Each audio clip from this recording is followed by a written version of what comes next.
Adjusting, editing and removing your video.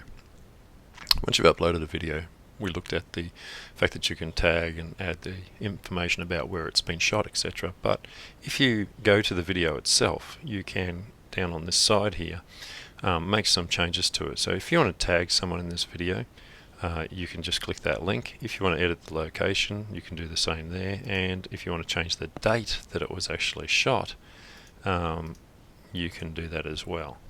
Okay, so even though it's been uploaded at a certain date, you can set the date it was shot. Now, if you click edit this video, it brings you to this page again, where we've been before.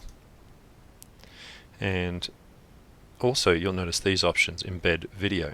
So if you want to embed that video on your website, you can actually copy this code here and embed it on your own website if you wish to.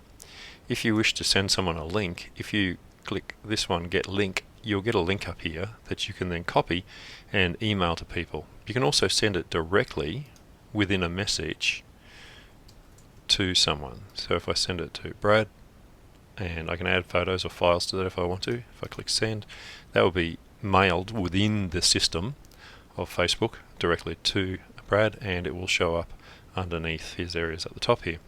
And finally, there is the option to delete the video, and of course you need to confirm the video deletion. You never just click delete, there is always a confirmation involved in that.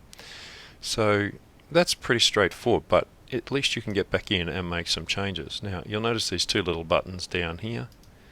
If you click those, it will actually rotate pictures, etc. I wouldn't rotate a video, obviously it's going to look pretty weird. So these are some of the places where you can make changes to the video you've uploaded at a later date if you need to. You don't always need to leave it the way it is. You do have options to make it show up better and make it more applicable to the people who are searching for it.